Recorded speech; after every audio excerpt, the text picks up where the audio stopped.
So let's begin. First, I'll talk about the mystery of Aburaya and Ghibli. Here is a concept art of Aburaya, where Chihiro gets sent to, or works at.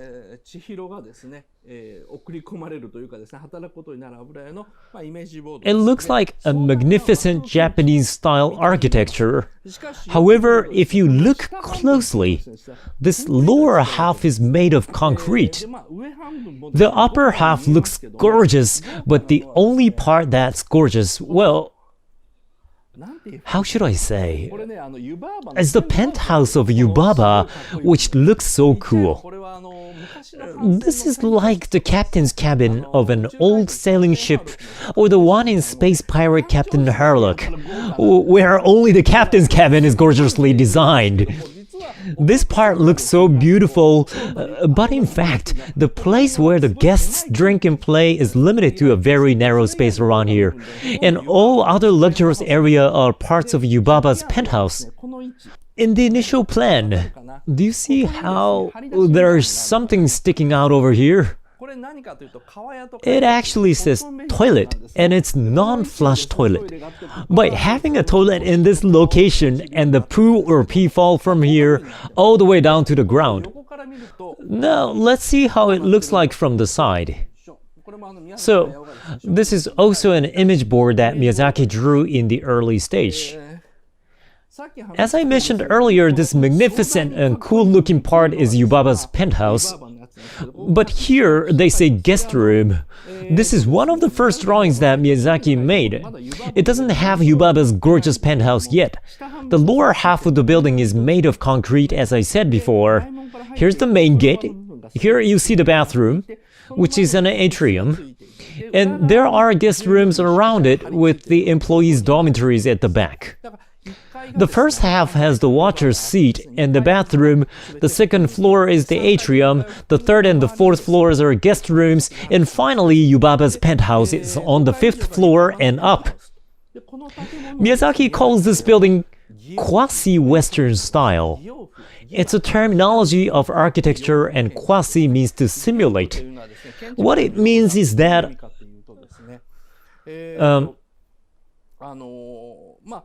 as you can see from the huge boiler house below, as I said earlier, this is made of concrete. In other words, it's not a Japanese-style architecture, but a fake version made of concrete. Any Japanese-style architecture that has adopted the technology of Western architecture is called quasi-Western style in architectural industry. Many of the buildings in this style were built during the Meiji era by the carpenters who weren't so sure about how to build so-called Western architecture. They imitated its appearance with the new materials and plans to make buildings that looked like Western buildings, but also couldn't help adding huge Japanese tiles on top. So that's how this style started. But this is Miyazaki's intensive message, which tells us how this style also signifies the technology of Japanese animation, because Japanese animation is only an imitation of Western art form that Disney and others started, with an addition of superficial decoration in Japanese aesthetics. Miyazaki himself often says that all today's Japanese animation do is to decorate what the West has started with its own aesthetics. That's why it can be described as quasi-Western style. This building is actually a powerful irony towards Princess Mononoke, which is Miyazaki's his own work. No matter how all these domestic subjects during the Muromachi period and the Jomon period are portrayed, how the theory of cultural sphere marked by laurel forest is applied, how Japanese methodologies are pictured, animation is originally Western in terms of technology and film grammar. Miyazaki is pointing out how everything that he makes is merely quasi-Western style because of that.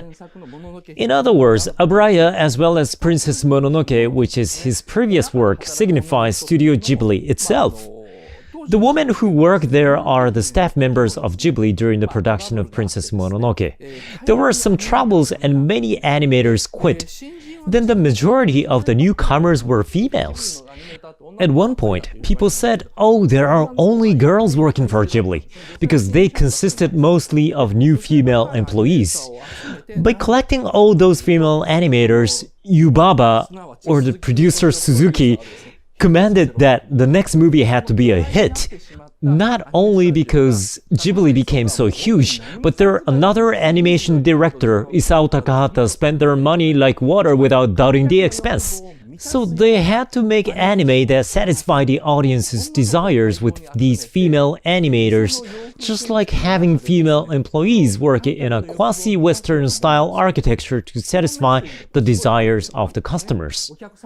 Aburaya holds such a strong message, guests are gods, and Ghibli's mission is to make fun animation endlessly in order to please them. Miyazaki is trying to say that his job is exactly like the job of Aburaya. In fact, one of the themes behind Spirited Away was criticism towards Ghibli, which was becoming greedier and greedier. It's also a criticism against Suzuki.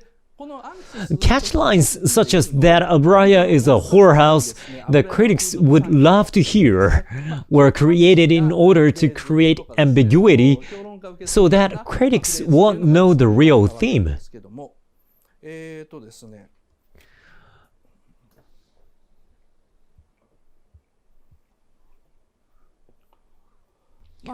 Well, at that time,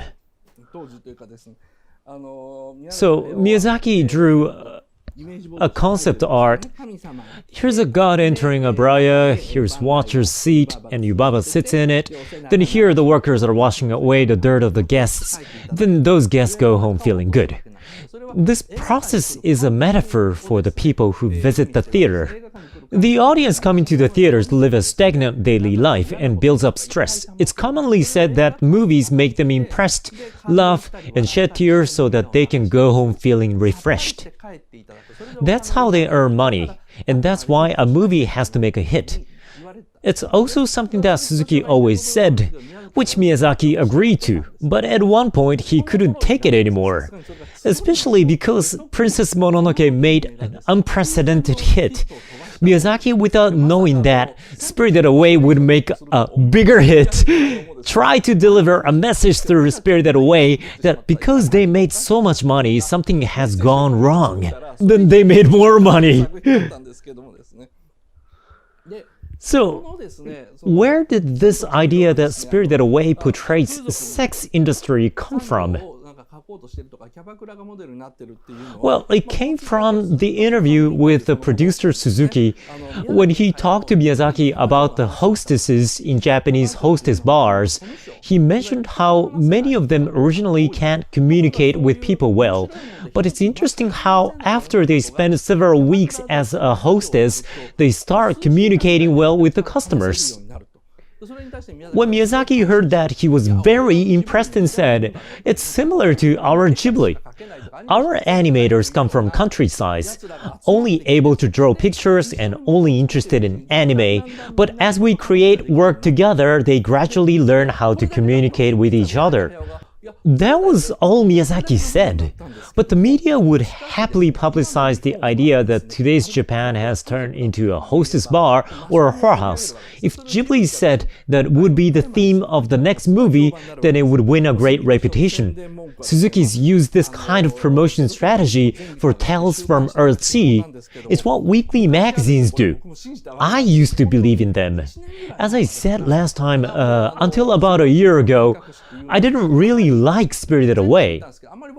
I thought it was amazingly made, but not my favorite. Because I was completely deceived by the publicized theme and thought, well, it's about sex industry, and now I'm really embarrassed. The way Suzuki promotes is to distort the essence of a work into something that sounds catchy. For example, Suzuki advertised the tale of the Princess Kaguya with a catchphrase, "Princess Kaguya's Sin and Punishment," and got into a huge fight with the director Takahata, who strongly opposed against the idea. Then Takahata completely stopped being involved in the promotion of Kaguya. Princess Mononoke also was originally titled The Legend of Ashitaka, and Miyazaki said Ashitaka was the main character. But the entire story of the movie was misunderstood by the audience because Suzuki had announced the title Princess Mononoke in advance at a press conference. For Tales from Earthsea, because the media had reported how Miyazaki and his son, Goro Miyazaki, were on bad terms with each other, Suzuki took advantage of that in order to get the media's attention and made many intentional speeches that the movie was about patricide, which symbolized Goro's denial of his father. It's really what magazines would do. But Miyazaki is someone who doesn't make things he doesn't know about. He has made numerous comments on how the purpose of making Spirited Away was to depict Ghibli in a book called The Great Adventure of Spirited Away, published by a minor publisher called Fusion Product. Why in this book? It's because it's the only book that Suzuki doesn't censor. Miyazaki was pretty close to the president of the publisher. There are actually many books about the movie or Studio Ghibli. Any publisher can publish the book if they don't use any illustrations, but Suzuki only authorizes major publishers like Kodansha, Kadokawa, and Bungei Shunju to publish so-called official books with lots of illustrations. This publisher called Comic Box, Fusion Product, is not at all a leading publisher, but they could publish this book just because the president was a left-wing and friends with Miyazaki. So this book is really like a miracle. So there's so many secret stories in this book, like Miyazaki complaining about Ghibli, staff bitching about Miyazaki, and Miyazaki's confessions on what he really wanted to do. So even Ghibli Museum doesn't sell this book, which makes this book unofficial because Suzuki hasn't authorized it. So, according to this book, the reason why all male workers are frogs is because at President Tokuma's funeral, there were many high-ranked people in suits, and they all looked like frogs to Miyazaki. He thought, oh, that's a frog called Prime Minister. Even the Prime Minister was at the funeral. Those executives who approached Ghibli to make money all looked like frogs. On the other hand, animators, including Miyazaki himself, are treated like insects with no respect. That's why the female workers are portrayed as slugs, because again, according to herbalism, slugs are also insects. Well, so are frogs, but anyway, that's the intention behind these character settings. Miyazaki mentions in the book I just showed you that animators' job is irrational and extremely hard. Miyazaki said he wanted to create a story where a small girl is forced to work at Ghibli. Chihiro is based on a real person, which is also on Wikipedia. Nihon Television is one of Ghibli's patrons, and there's an executive called Mr. Okuda. Now, Chihiro's model is his daughter. One day, Miyazaki suddenly started insisting that there's no way she would be raised properly under her parents. I mean, he really can't stay out of other families' business. He said that he needed to do something and suggested that if she came to Ghibli, she would become a more decent adult. Mr. Okuda took Miyazaki's daughter, Mr. Okuda took his daughter to Miyazaki's second home quite often. This was where the basic structure of Spirited Away was created. Just like those businessmen who approached Ghibli and Miyazaki shamelessly for money. Chihiro's parents turned into pigs for being tempted by food, and their daughter is taken to an unreasonable and horrifying workplace like Ghibli and forced to work there. Wikipedia also writes what happened. The original idea of the movie was that Miyazaki wanted to please a 10-year-old daughter of his personal friend. She was a daughter of Seiichi Okuda, a Nihon TV's movie producer, and became the model of the main character Chihiro. At the time, Miyazaki used to invite the daughters of Ghibli officials officials in his mountain hut and held a training camp once a year. He had never made a movie targeted for girls around 10-year-olds, so he became motivated to make one. In other words, the concept of the movie in Aburaya is that a girl who is forced to join Ghibli for the convenience of the adults is made an animator to make anime that comfort the audience. Isn't that terrible?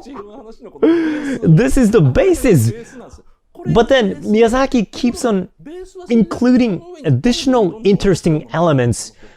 The basic concept is like the part of Aburaya made in concrete. The anime transforms from the basic concept because he keeps wondering how he can make it more interesting.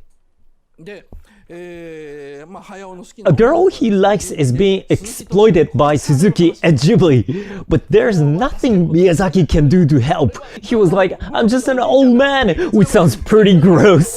He said, I'm just an old man, so I can't fight Suzuki, who's as scary as Yubaba, but I can give her some advice. So he drew himself as Kamaji. He didn't forget to give himself a cool character. Actually, Chihiro gets stronger without any help, but Miyazaki had another alter ego besides Kamaji. It's Haku, that beautiful boy who's literally covered with blood in order to work for Yubaba. Just like that, Miyazaki had to work bloody hard in order to make anime under Suzuki's unreasonable command.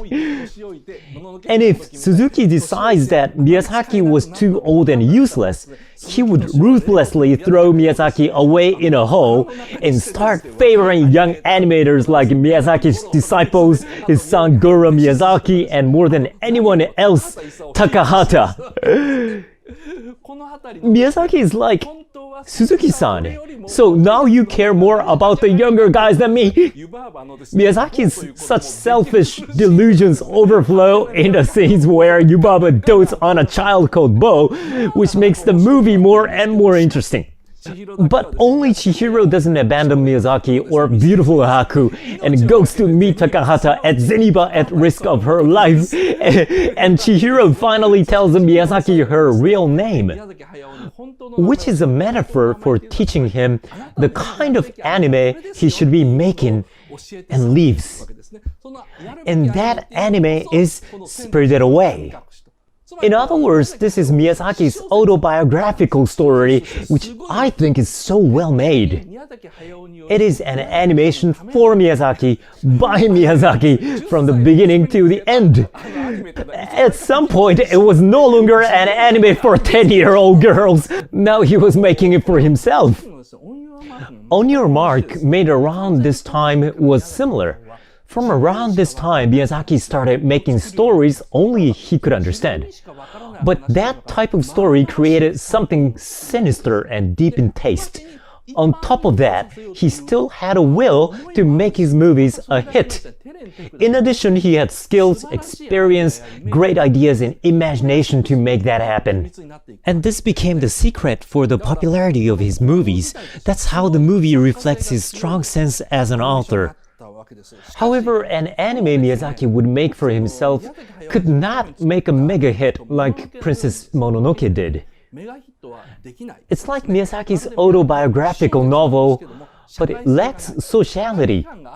Unless it looks like it's criticizing society, critics won't pay close attention to the context. That's where Suzuki's misleading advertisement comes in. Suzuki knew at the early stage of production that Miyazaki started making an autobiography. Then he thought the movie wouldn't make a mega hit unless he made the movie look like Princess Mononoke, which criticized the society. That's why Suzuki intentionally misled the media by saying Aburaya is an analogy for sex establishment, like those Japanese hostess bars. His strategy worked so well, and the critics, including myself, were tricked by it. That's how we never got to the idea that the movie actually depicted Studio Ghibli. It's written in this book that Aburaya is Ghibli and people lose their minds working there, just like how Chihiro eventually didn't feel anything seeing her parents turning into pigs. In the actual movie, there's a scene where Chihiro sees them and feels sad. But, well, when this book was made, the movie was only halfway done. During the interview, Miyazaki said that Chihiro doesn't feel sad at all when she sees her parents as pigs because she loses her mind working in Aburaya. But when she eats rice balls and remembers her name, she realizes how much she has changed, then finally shed tears. Just like that, people lose their minds as they work at Aburaya. It reflects the fact that Miyazaki was too busy when his mother died, so he didn't go to her funeral. He thought that people who work at an animation studio lose their minds more and more. Miyazaki fully understands it because he has given so many unreasonable orders and yelled at his Ghibli animators himself.